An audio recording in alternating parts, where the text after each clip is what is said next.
Welcome back to another Pokemon What If Wednesday, where every Wednesday morning we go through last week's investing and collecting questions, where your guys' questions will actually be featured in the video, and one person's question will help me make the thumbnail every single week. So please drop your questions down below for a chance to be in next week's video, and if I did comment to you saying great question, I might use this and I didn't, please drop that same question again and put repeat question, it will get moved to the top. And even then, it's not a guarantee, so just please keep putting your question down below, and I promise I will get to you. And I'm not saying I'm some guru who just knows everything, but when I'm unsure, I always like to talk it out with a few people. It always helps me make my final decision. And that's also the main reason why I actually started this What If Wednesday, because before I was a Pokemon YouTuber and you go ask any of the big YouTubers a question, it's pretty much a guarantee you're not going to get your question answered. So I wanted to create a space to where every single person will get their question answered no matter what. But before we get started, we do have to give a big thanks to our video sponsor real quick, and that is Metatcg. I actually did all the research and I found you guys the best possible website for you guys to sell your bulk. They take Pokemon, Yu-Gi-Oh, and Magic the Gathering. All the cards do have to be near mint. Yeah, you can trade your bulk in, which I'm sure you guys got a ton of bulk laying around, for some super cool Pokemon cards, Magic cards, or Yu-Gi-Oh cards. They even got a first edition Rockets Mewtwo, a couple Crystal Charizards. We got the Dark Dragonite first edition, and they make it so easy to sell your cards too. You just put exactly how many cards you have. They even have a video showing you how to package everything. They streamline it all. So definitely check them out. I'll have all the links in the description. All right, first question. This is from Serio Pharrell UI 1WK. Hi Beard, I pulled the Charizard out of Phantasmal. A lot of TikTokers and YouTubers stating that the Zard is just going to drop, maybe even to 150. Is this them trying to manipulate the market, meaning trying to get people to sell it now? And surely this card will be one of the best cards for future holdings. So this card is definitely easier to pull. You guys have to keep that in mind. I think it's 1 in 400 packs, which isn't like crazy easy, but definitely easier than our other special illustration rares. But here's the thing, we're already seeing a little bounce back on TCG Player. It got down to 729. Now all last sold are at 750 to 800 or 700 for lightly played. So for us to already see a little bounce back on TCG Player, that's kind of crazy. I don't think this card will reach $150. Let me know down below what you guys think this card will be at in, let's say, 1 month. Now here's the thing, there's a lot of people that have not even gotten their booster boxes or their ETBs and stuff. I think some stuff got delayed. So there's going to be a ton more of these hitting the market. But I think on the low end, it's going to be, right with Greninja EX or the Pikachu EX. But I have a feeling it's going to be a little bit closer to the Rockets Mewtwo, which is kind of funny to think about because half the hobby don't even like those 3 cards. I've seen so many people complain about the Greninja EX, the Pikachu EX, and the Rockets Mewtwo, and those are 3 of the biggest cards in the Scarlet and Violet era. That's why I'm loving the Mega Evolution era. I've seen people, trash it already, even though this is our second set. But art-wise and Pokemon selection-wise, I think they are destroying it. Every set is going to be highlighting a very popular Pokemon. And I mean, just check out the Mega Lucario art. I've been asking for a Versus set forever. There's 3 battles going on in that card. And then I love the more realistic, tougher art style, which I mean, this is exactly what this Charizard is. And then we got the new Mega Gengar. So in my opinion, the Mega Evolution era is already doing better than the Scarlet and Violet era for like their big chase SIRs. Because I feel like that's where the Scarlet and Violet era did slack a little bit, especially comparing it to the Sword and Shield era. With all those big chase cards like the Umbreon VMAX, the Gengar VMAX, the Rayquaza, the Dragonite, there's just so many. But yeah, I do think this card beats all the art in the Scarlet and Violet era. Also, let me know down below. Do you guys agree with that? Do you think this art is better than anything in the Scarlet and Violet era? Better than the Umbreon EX, stuff like that. But when we're talking about manipulation, I guarantee you half the people out there, they want this card to get down to $150 so then they can buy every copy on TCG Player and then turn around and, jack the prices up. I have a feeling this card is going to be heavily manipulated eventually, but there is going to be half the people in the hobby that are just saying to sell it because it is easier to pull, and it probably will go down in price a little bit more. It is crazy to see a bounce back already. That's kind of wild, but a lot of people don't even have their products yet. We're going to get a ton more of these here in the next few weeks for sure, like that's guaranteed. But like I said, I have a feeling it's going to be around like the Rockets Mewtwo price if I had to guess.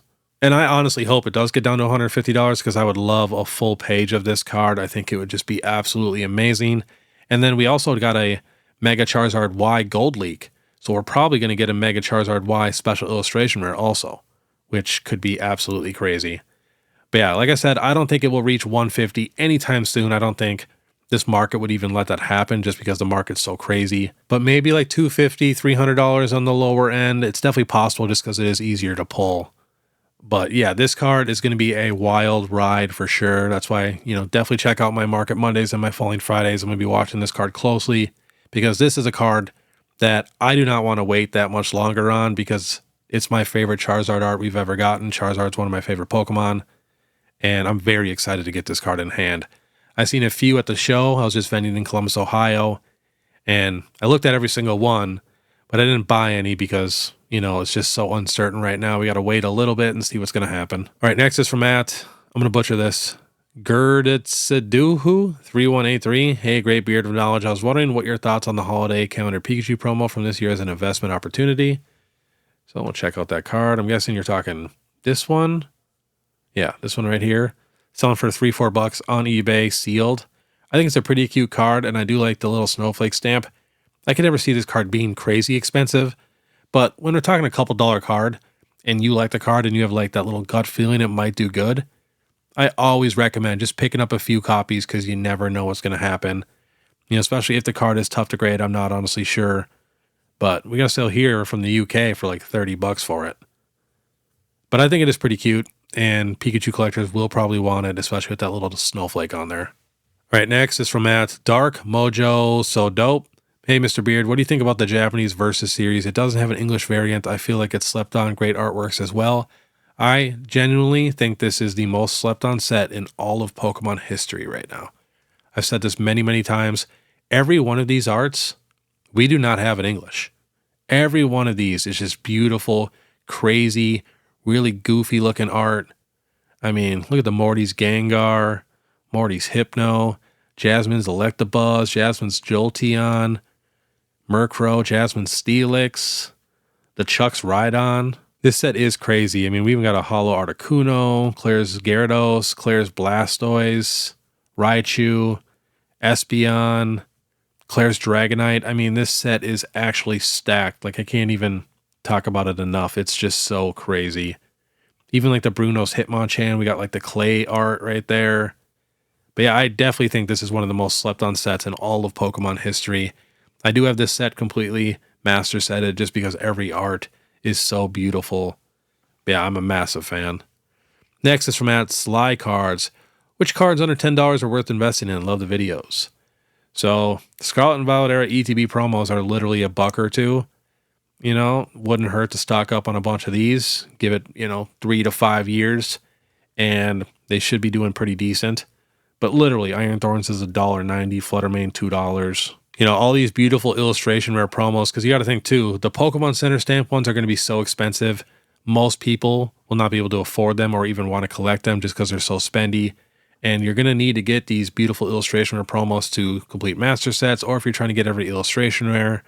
So I would definitely just stick with the beautiful illustration rare promos and just try to get super clean copies to where they could possibly grade a PSA 10. All right, next is from Adam Mabalagan. I probably butchered that one also. Sealed display case of Paldean Fates booster bundles or Sword and Shield UPC Mega Evolutions booster box, Silver Tempest booster box.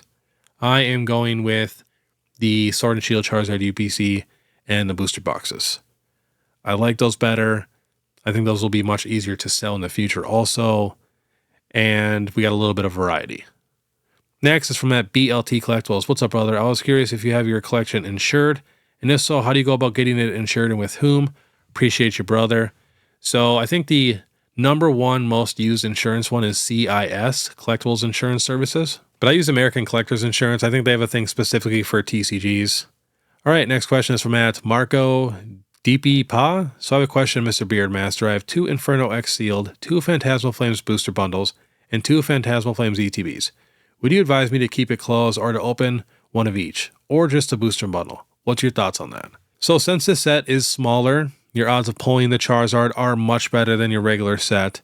So if you do want to have some fun, you can definitely crack open a booster bundle or maybe an ETB. You're probably going to have, more opportunities in the future. This set just came out. It will be printed for 3 years to possibly get some more of these boxes. But yeah, I always do recommend, open up a box or 2 here and there. Just don't go crazy and just try to keep the rest of it sealed. But yeah, definitely have some fun, especially, like I said, this set has pretty easy pull rates. All right, next is from @Binstees. Hey, Beard, grade the trade. I like that. I got rid of my PSA 10 Lost Origin Aerodactyl for Paldean Fates PC ETB and a regular Prismatic ETB. Also, your vending videos are inspiring. I gave away dollar cards to kids at Front Row Card Show this weekend. The kids and the parents loved it. I had a lot of fun. Yeah, it's getting crazy at these card shows. If you guys did not know, I'm starting to travel all over the United States for some of these shows. I have a show next month in Indianapolis at their state fairgrounds, I think on like December 14th or 15th. I just booked a show in Chicago, I think for March. And I have 3 other shows that I'm in talks with for like January, February, and stuff like that. But yeah, we are getting crazy. We are doing a ton of giveaways at these shows. I'm just giving away stuff constantly. It's honestly addicting. It's so much fun. But I don't mind that trade at all. At least you're getting a PC ETB in there. Even though I do love that Aerodactyl, and we will probably never get another Aerodactyl that'll beat that card. I hope I'm wrong on that. But long term, the sealed products are definitely going to do better. Anytime when you can trade cards or even graded cards for sealed products, it's probably smarter, especially long term. Next is from Bryce Brinston. Oh, PokeBeard, thanks for all your great content and answering all our questions. I'm looking to trade for Evolving Skies booster box, the only Sword and Shield booster box I'm missing in my collection. Is it a good idea to trade a bunch of Sword and Shield collection boxes and a few PC ETBs for this booster box? All were purchased at MSRP. I'd like to condense some of my bulkier boxes, and I think this box will move better than the collection boxes over long periods of time. Let me know what you think. So yeah, definitely if it's your last one you need for your collection, you got to get this Evolving Skies booster box. So definitely you can do your collection boxes. Try to do more regular ETBs if you do have any instead of your PC ETBs. If you are going to do your PC ETBs, definitely do, the less popular sets with not as good of a promo in there. Try to keep your good PC ETBs or the ones you have doubles of. But yeah, you got to finish that collection. And you really can't go wrong getting Evolving Skies, in my opinion. All right, next is from Jesse Webb. Question, which card do you see being more expensive in 5 years? The Bubble Mew from Paldean Fates or the Mewtwo from Destined Rivals? I think the Bubble Mew. I just think that card is a lot more liked than the Mewtwo from Destined Rivals. There's a lot of people that did not really enjoy that card. Well, they like it a little more now since it's so expensive. But I feel like the majority of people love the Bubble Mew. And in my opinion, it's the highlight of the Scarlet and Violet era, even over the Umbreon EX, even though I know that card is worth more. But I just feel like more people like the Bubble Mew. Next is from Who's Your Carnivore? Having grown up in the 80s and 90s during the junk wax era collecting baseball cards, do you think the massive printing Pokemon has been doing could create a similar situation where Scarlet and Violet and Mega Series could end up with the same stigma down the road? See you soon at Pokepalooza in Indianapolis. I'm very excited for that Indianapolis show. I think Beard Dad is also going, and Jarchomp, and I think even Real Breaking Nate also. So there's going to be a lot of PokeTubers there. So here's the big difference between Pokemon and sports cards. So in the 80s and 90s, there was probably like, I'm not even sure, let's just say 8 different brands making the same type of sports cards. You could get a Ken Griffey Jr. card from Topps, Fleer. I mean, there's just so many Dunross. Like, it's crazy. Pokemon is just Pokemon, and pull rates matter. So Pokemon has, different pull rates for different type of rarities. Sports cards in the 80s and 90s didn't really do that, and I feel like that is one of the major things. But this is exactly why I don't like to invest in like super modern PSA 10 cards, because they are so expensive and they cost so much money, and there is a ton of them that their chances of coming down in price are very high. That's why I would rather buy singles. It's less risky because you're spending way less money, even though there's a good chance they do come down also. Next is from World's Worst GMR. Graded inquiry for His Excellency Baron PokeBeard, the Unkept, Sovereign of the Enchanted Card Realms and Keeper of Legendary Pokemon Lore. That was hilarious. Me and my wife were laughing reading that. I humbly seek your esteemed guidance regarding the nuances of card grading when submitting cards for evaluation. Is there a downside to sending multiple copies of the same card in hopes of securing as many 10s as possible? Or would it be more prudent to select only the finest copies that exhibit the greatest potential for achieving a perfect grade? So in my opinion, it really depends on the cards you're sending in, because some cards are worth a decent amount in a PSA 10, but they're super cheap raw. Those are the ones where, I'd probably send in a couple of them to where I don't think they should be a PSA 10, but it's kind of close, and you never know with the grader on, how they're feeling that day. So if it's got a good like PSA 10 multiplier, then I'd be a little bit more lenient. But otherwise, I try to be as strict as possible, because there's nothing worse than getting a submission back and it's a ton of 9s, especially for modern, because you basically just wasted money. So just make sure it's worth it if you're going to be sending in these cards. Like if you get it graded and it's worth $75 in a PSA 10 and you're like iffy about it, don't even send that card in. All right, next is from XIMIC. Do you think the Celebration set is a good investment right now with the 30th anniversary coming up next year? Absolutely.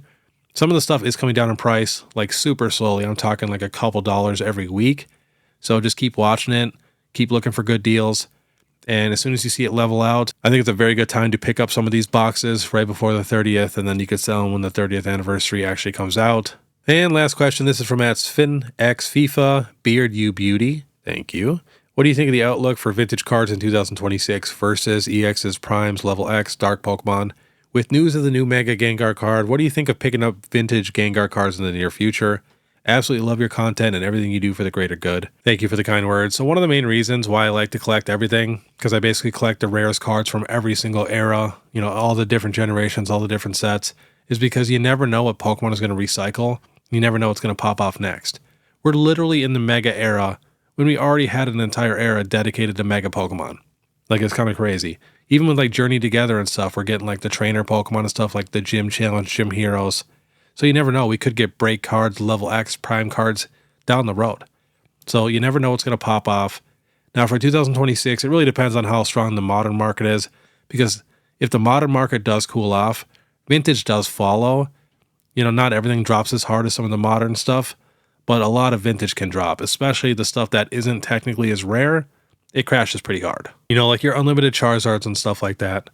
But honestly, I have no idea what 2026 is going to be like, just because this market is so crazy. We have no idea what's going to get hyped up next or what's going to come down in price next.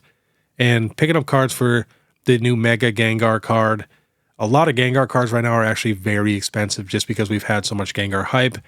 We recently just got 2 Chinese exclusive Gengars, which are extremely popular. And then, of course, our Gengar VMAX, and now a whole nother Gengar. But usually when we get a new hyped up card like that of a certain Pokemon, it can definitely make some of the other cards go up in price even a little bit more, just because people get excited about that Pokemon and they want to go collect every Gengar card or whatever it is. So it definitely might be smart. But all right, that was today's Pokemon What If Wednesday, and I completely forgot to do the question of the day, even though I have 3 post-it notes right here. And this is going to be kind of a hot topic, but for the question of the day, is shiny hunting overrated when it comes to the Pokemon video games? Let me know down below. And then, of course, if you guys want to support, you guys know what to do. Hit that like, subscribe, notification bell. You can even give us hype points now on 3 videos a week. And then, of course, merch, PSA link. You guys know what to do. If you guys want to watch my last Pokemon Market Monday, click this video here. Otherwise, we'll see you next time.